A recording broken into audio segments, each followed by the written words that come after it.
Hey, welcome back to this mini lecture. I am Dino. It is fantastic to have you here. Today we're going to be talking about the hooked model by our good friend Nir Eyal. There's a picture of it. I'll talk to you more about it in just a second. What is the hooked model? Quote, the hooked model explains the rationale behind the design of many successful habit-forming products and services we use daily. For this purpose, we'll be talking more about technology in terms of how the hook model hooks you, such as watching these great YouTube videos. Here's a question for you. Would you or do you think of your phone or other devices as a habit-forming product you use daily?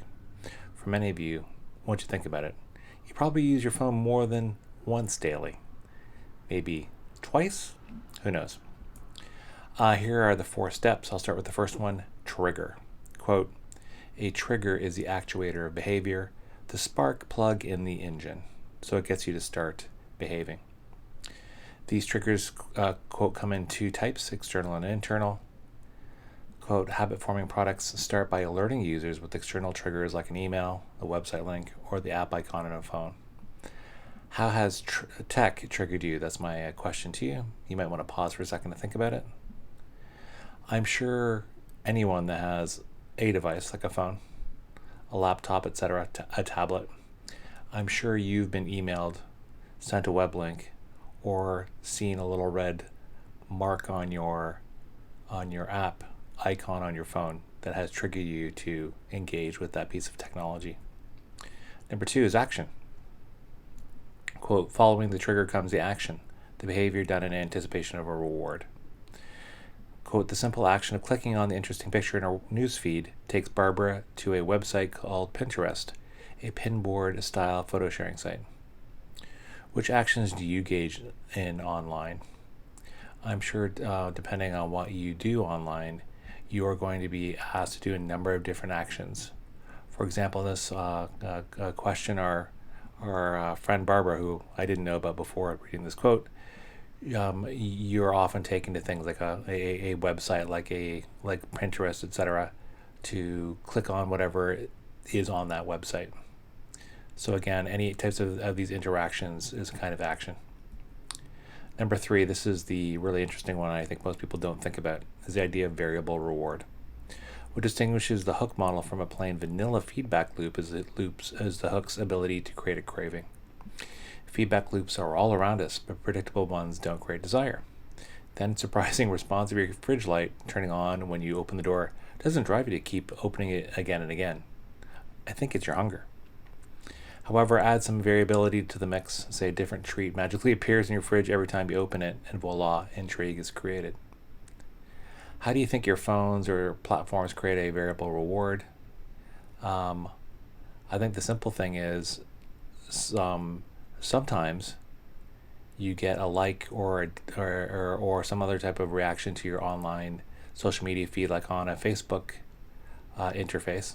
Other times you don't. And because you don't know what you're going to get, whether it's good or bad, you want to tune in to find out what it is. As a quick note about the fridge, if you live by yourself and there's something new in your fridge every time, you'd probably open it up a lot, like much more frequently, but you also might start to question your sanity. Finally, for investment. The last phase of the hook model is where the user does a bit of work. The investment phase increases the odds that the user will make another pass through the hook cycle in the future. The investment occurs when the user puts something into the product or service, such as time, data, effort, social capital, or more money. What are some examples of time, data, effort, social capital, or money, these types of investments with phones, techs? Well, if you have an app, you might pay for an app. You might spend more time on something. You might enter your own data into it.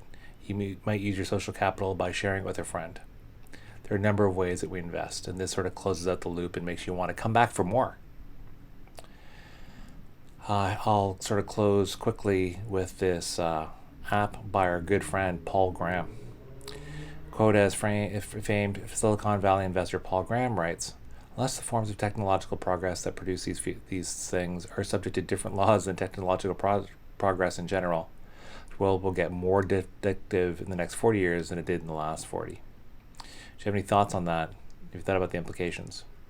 Um, I'm not the hugest phone user. I probably use my phone less than you, but I probably use my laptop more than you. I just have shifted what my addiction is compared to other people. I can't imagine how much more time we can spend with our devices. And assuming that these technologies become more addictive, which is probably makes some kind of sense, how that plays out in our world in vulnerable populations like our children who will only know they'll only know from a very young age to have a phone and to be addicted to that phone. How that's going to play out socially, economically, spiritually among us is yet to be seen. But I don't imagine if things keep going the way they are, it'll be good. This is a final quote. I've come to learn that habit forming products can do far more good than harm. And I don't know about that. But choice architecture, as described by famed scholars Thaler, Sunstein, and Balz, offers techniques to influence people's decisions and affect behavioral outcomes. Ultimately, the practice should be used to help nudge people to make better choices, as judged by themselves. But again, it seems that the author thinks they can do more good than harm. But I ask you this, like if you use your phone in different platforms, what incentive do these platforms and devices have to move you off of or disengage with their platforms? I'd say none. Like really, there's very little, except for maybe from a corporate PR strategy. Like they might want to look like they're disengaging you, but it's probably for the longer term purpose of maybe you don't use them quite as much as you do on a day-to-day basis, but you use them for a longer time because they seem like the good guys that are helping you out by not having you excessively addicted to your device. You're just adequately addicted, but nonetheless you're addicted. That was The Hooked Model by Nir Eyal. Thanks for watching. Hope to see you again soon.